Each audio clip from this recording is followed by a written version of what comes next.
So with the world coming to open again shortly, we decided it was about time to get the Suzuki ready for its MOT, but it does need a few jobs doing.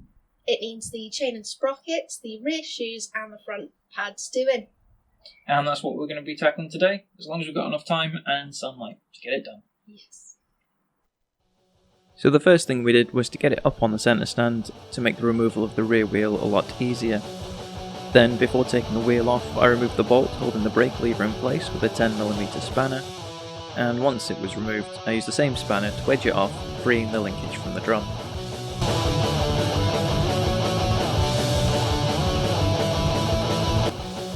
Next I took the wheel off, making sure I was supporting the wheel with my legs. On the Suzuki there's a 17mm bolt on one side and a 19mm nut on the other. We used a 17mm spanner and adjustable on the other side as the 19 was missing.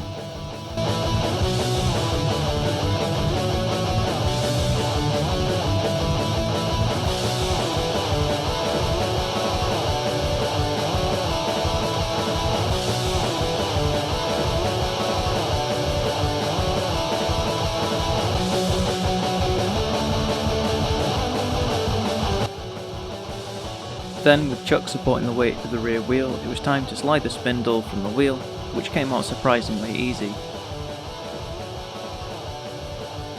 Because the spaces between the wheel and its mounting are different widths, I placed them back onto the spindle in order, so when it came time for reassembly, we would know where they go.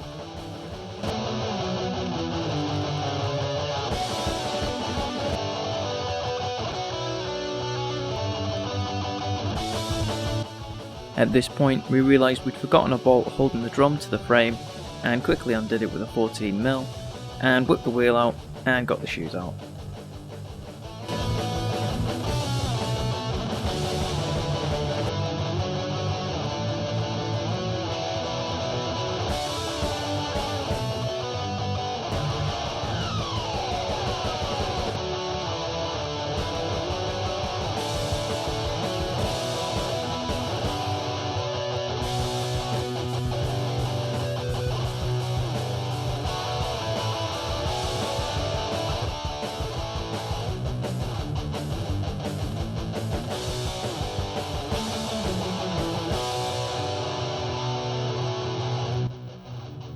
Now we're going to bend the locking plates out of the way so we can get the rattle gun on and remove the bolts.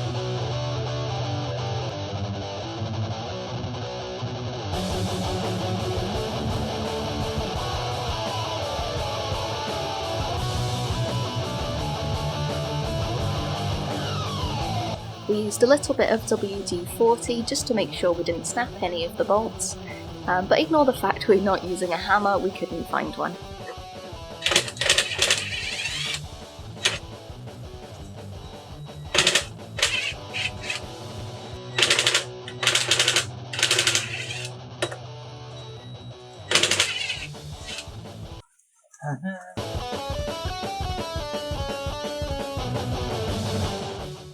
So now we've got the sprocket carrier off, and we've taken the sprocket away.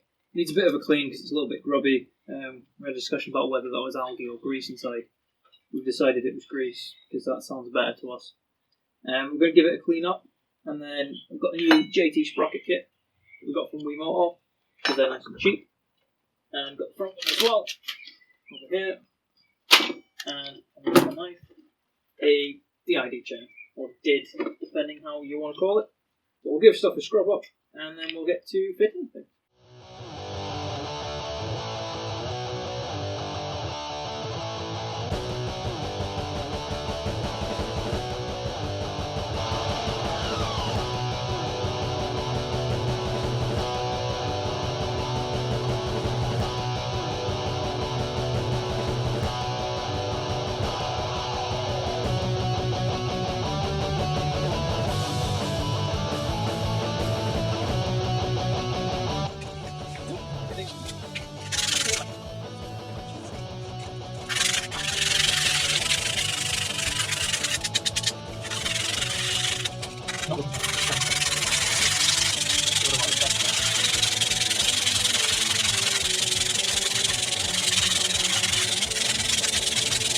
So we've cleaned the sprocket hub with some low grit sandpaper just to make sure it's got a nice flat edge ready to mount to the new sprocket. We also gave the tab washers a rub down to remove some of the surface rust, and now it's time to mount the new sprocket.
With the new sprocket on, with a little help from the hammer that never was, it's time to tackle the rear shoes.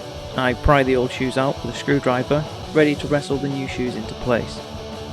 As you can see, the old shoes are fairly worn and worth replacing whilst the rear end is being taken apart anyway.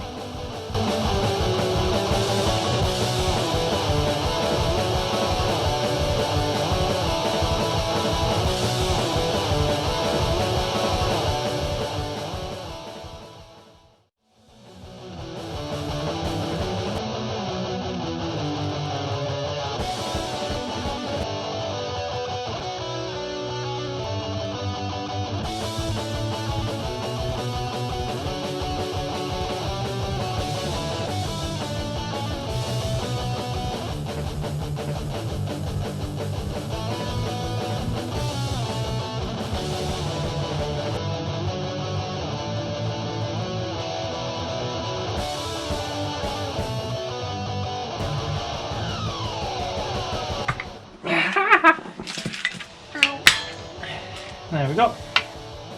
That was a bit of a faff. Moving on to the reassembly, I support the wheel while it's lined up and the spacers are held in place. The spindle is then slid through with a bit of fiddling.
So basically, this sprocket cover, it's held on by what looks like 3 bolts.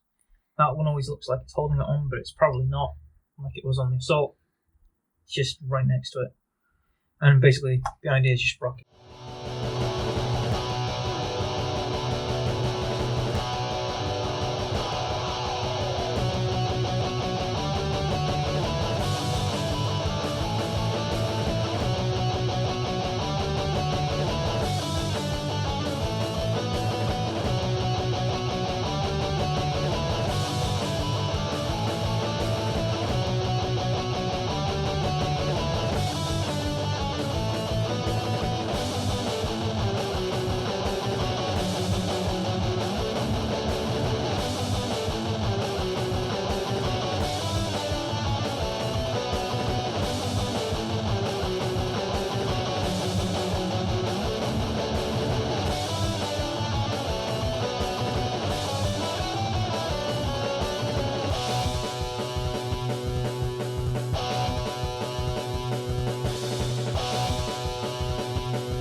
setting too. There's no break.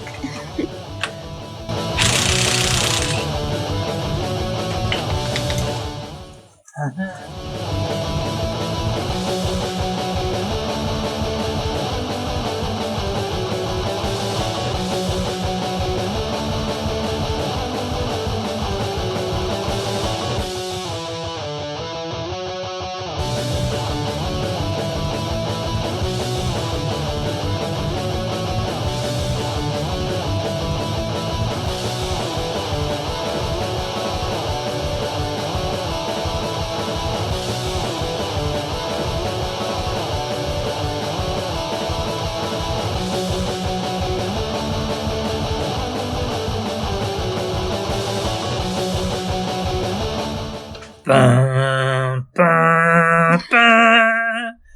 Da-da. Thank you.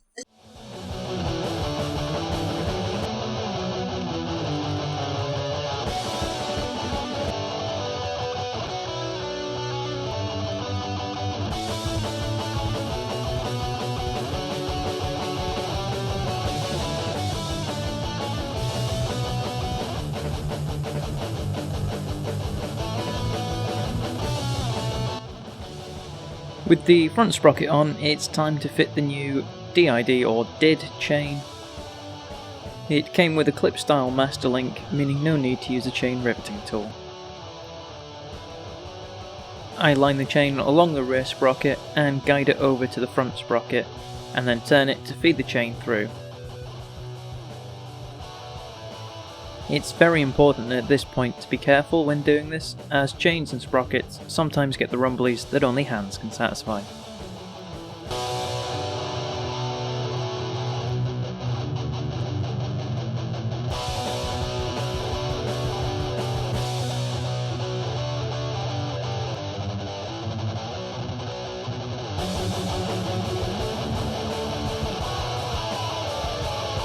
Then, with the chain in place, you can clip the master link together, making sure that the closed end of the link is in the direction of travel of the chain, otherwise debris can knock it off and leave you stranded.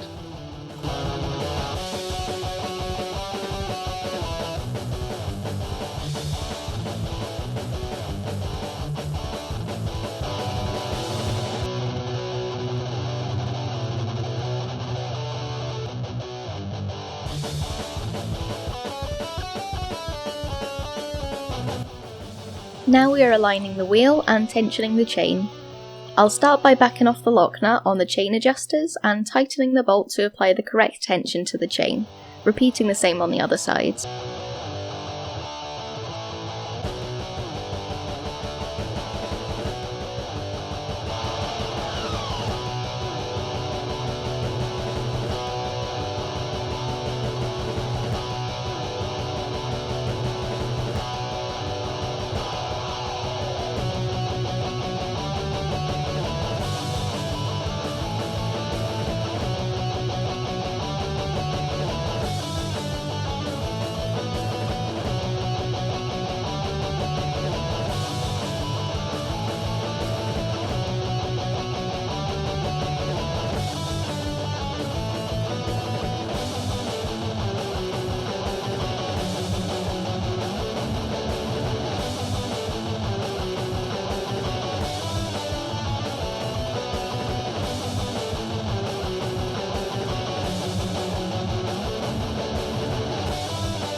I'm making sure the line of the chain is straight from the rear sprocket all the way down to the front sprocket and not kinked or bent in any way. Once the visual alignment looks good, the lock nuts are tightened to hold the wheel in place. On its MOT, it will have a proper wheel alignment check.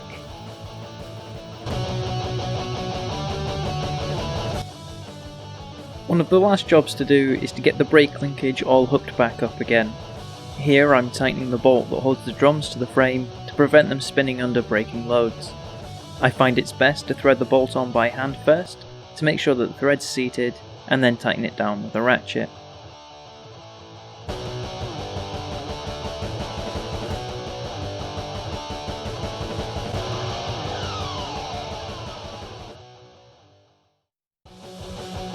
Once the brake lever is back on, it's time to adjust the linkage so that the brakes function correctly.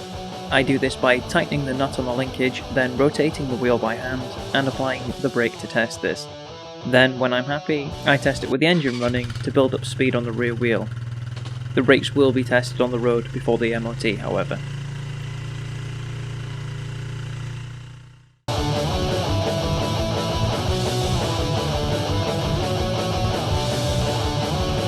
Final thing for the day is putting the front sprocket casing back on. I'm just making sure the threads are all bit by hand before going in with a ratchet and tightening all of the bolts up.